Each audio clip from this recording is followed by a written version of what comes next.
This is Jim Duffy of Refining Fire Chiles, and here are some of my baby plants in my spare room of new varieties that I haven't grown before. Just want to get an early start on them. Just want to show you really quick.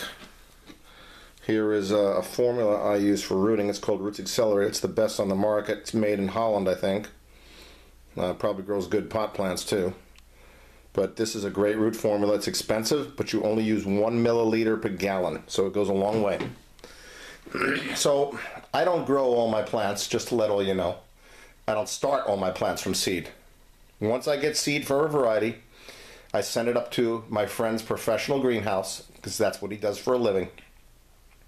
And I have him start my plants. And, you know, I've heard comments from people, silly comments like, oh, so-and-so grows all his plants from seed himself. He does everything himself. Well, you know, when your business grows, you don't do everything yourself. You do everything yourself, you're not going to have time with your family. You're not going to have time for the things you love. And it's going to end up costing you more money if you add up your hours. Your hours are time. Time is money. So let's look over here. And you see some drawers, numbered drawers, and they're loaded with bags of seed already packed up, ready to ship. So there's some lipstick, there's some giant white habanero. Here's some lists telling you what's in each drawer. So that's kind of cool. So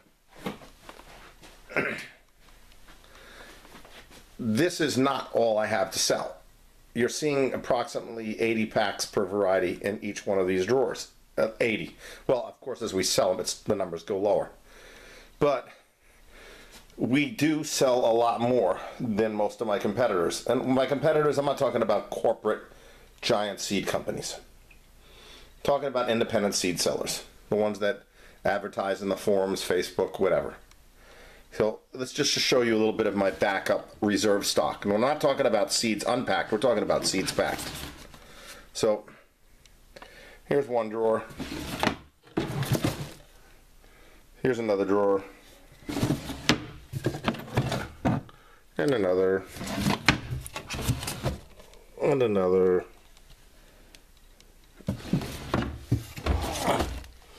And another.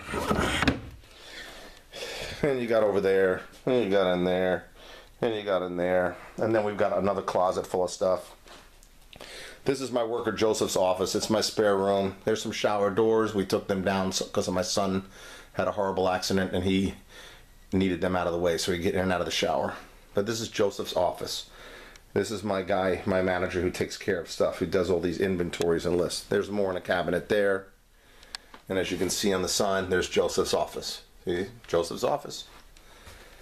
Here's a ton of hot sauce in here. This is one of the cabinets I have full of hot sauce, and that goes way back. Now you may be asking, like, why does he have so much hot sauce? Well, I certainly don't eat it all. Oh, it's a little dark in here. It's starting to get dark out, so we're gonna have to hurry up outside. Okay, we got more hot sauce in here. You know, and more here, and more in there. Okay. I like supporting the small manufacturers. It doesn't matter if they buy peppers from me or not. I'd like them to buy peppers from me, but all of them do not. So I buy sauce and I give it away. I give it to clients, customers, and that's what I do. Supporting the manufacturers. Of course I eat a bunch of it, but I don't need that much.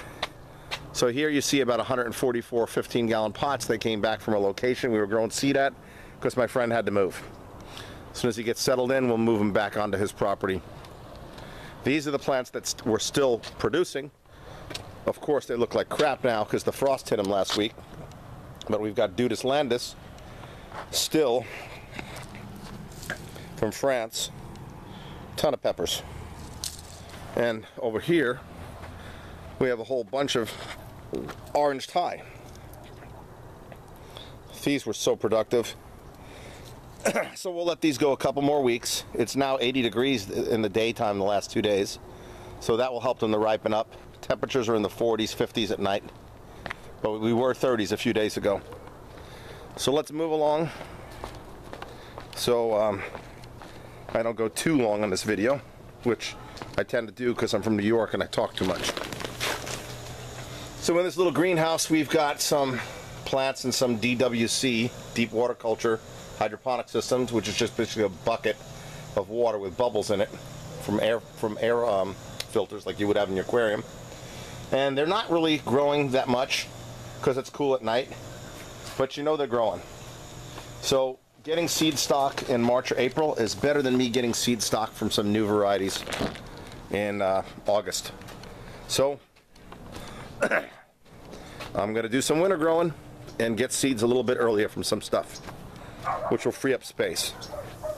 Now here you see all these 2x4s, 2x4s, 2x4s, 2x4s, sawhorses. This is what we set up our baby nursery plants on, the potted nursery plants that we sell. The plugs we keep in the trays till we sell them. And Home Depot loves me. And so these create our racks. Simple to go up, simple to take down. I could have racks made for me, but it's a lot more money. And you see we have a luminate shade cloth, 30% grade shade cloth. We usually have that over all our baby plants during the spring, summer to protect them from the intense heat, because baby plants don't like a lot of heat. Here you see some green plants. That's a black stinger habanero. It's still green. And here's some paprikas. They're pretty much done. These paprikas are done. Chocolate brain strain's done. A couple of stray peppers. But we're not going to sell chocolate brain strain yet until we see better pods. Because I'm not going to call something a chocolate brain if half the pods don't look like chocolate brain. Here's giant white habanero. Petite Marseille are fried. A couple other sweet varieties back here. You look down the hill, you'll see all the other netted stations. Now we isolate for cross-pollination, and the reason why we do is because it's quality. Are the nets tight and snug to the ground? No, but we don't get no bee activity back here. It's dirt and weeds, and if a stupid bee is going to try to crawl along the ground and get up underneath the net and get in there, once he gets in there, he ain't going to get out. He's going to fly up when he's done collecting pollen, and he's going to fly up and get stressed out and die. And in all the years I've netted plants, I've maybe found one bee underneath a net. Maybe one. That's 7 Pot West. And still got some peppers on there. Some paprikas, Boot 90 Cross. Some mini pasillas. Sucette de Provence. There's a few peppers left on them. Elephant ears, fried. And then we Cristal from Spain, fried. Neighbor's little yappy dogs, which I want them to die. I won't kill them because I love animals, but if I woke up tomorrow and they were both dead, I wouldn't be sad, because I wouldn't have to hear their noise every day. So here we have some mustard buchalokias. There's still a couple on the plant, as you can see. Just some small ones, but these plants are done. They're done. So this week we're going to be going through the plants now that the rain has stopped, and we're going to pull them, unless there's a bunch of peppers on them. So here's some sweet Russian varieties, sweet German. This is the Nora from Spain, and there's some green ones on here. So we'll leave this plant probably go a few weeks till let the green peppers go ripe. The Moshi from Africa, however, is still producing lots of pods. So we'll let this keep going until the frost kills it, or until all the pods turn red. Golden Treasure is history. Brown Ricotta never produced because the flowers kept falling off with all our heat waves. You can see we already pulled some plants out of those pots. These are overgrown with weeds because we bought a compost soil, and it probably had some weed seed in some of it, so the weeds sprouted up.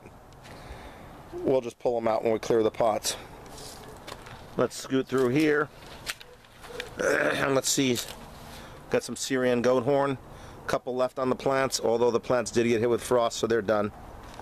But we'll let them ripen up because the plant's not dead. Urfa Bieber are done. And here is a rare chili de arbol called Chili de Cambray from San Luis Potosi, Mexico. It's endangered. And there's still a lot of peppers on here in the midst of this weeds and stuff. So we'll give those a few weeks too before we pull them and change things out. And this is Love Apple, Liebesapfel, the German sweet pepper, delicious. I think Bishop Brad just did a video of it. I know the other guys have already done theirs, but months ago. So we're gonna go down the hill without falling on my ass and getting hurt. And as I go down, let me explain something. You know, I'm going to mention this on the video. There's all this drama and pepper forums, Facebook and everything. Who's the best grower? Oh, this guy's the best grower. Oh, this guy's the real smartest grower. This guy's got the record. This guy's cool. This guy, you know, that's all such a bunch of baloney. Really?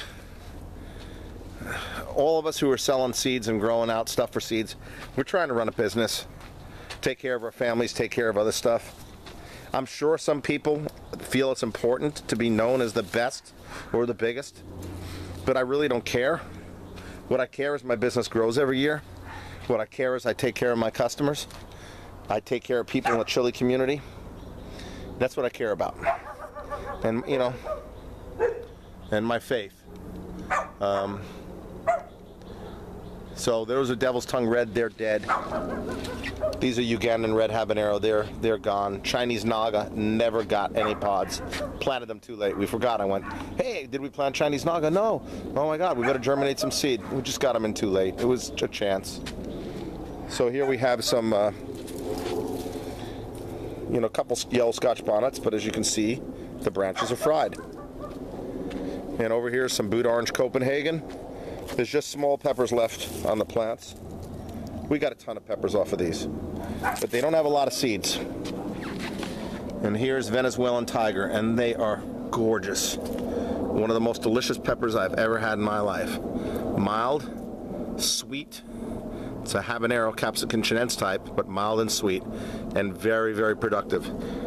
As you can see, the plants are very green down here below, and there's a lot of pods, so we're going to let them go for another month or so. Get as many peppers as we can. Peach Buchalokia is fried. There's a couple little babies on there though.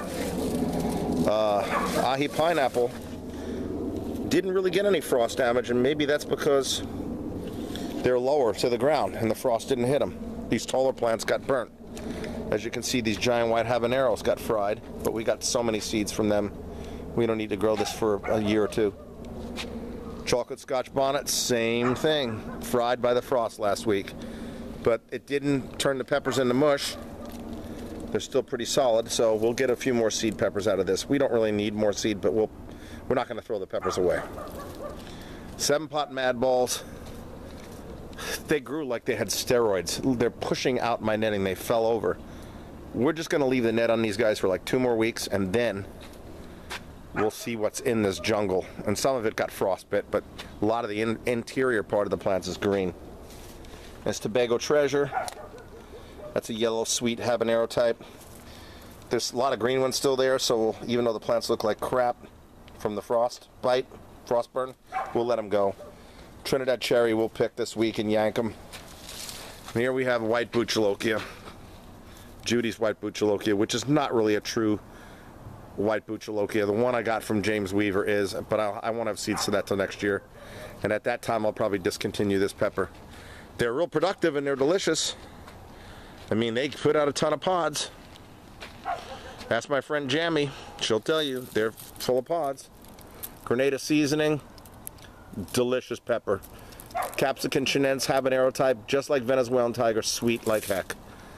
But no heat. And you can see, boy, these got really fried. You know, it's interesting that the frost will fry stuff 10 feet away from one plant, and you go 10 feet in the other direction and the frost barely hurts a plant. It's just the way the air flows at night. Cristal, they're gone. But look at Ahi Panca. Ahi Panca is loaded with peppers. And inside these green ones, they got a little bit of frost at the top. It's loaded. Same thing with the Queen Lori. Queen Lori is loaded with pods. Here's a nice green one right here. They get this color orange. Loaded. if you're gonna grow an ahi type, that's a larger ahi type, not a small thing like the ahi pineapple or lemon drop or Creola Cella.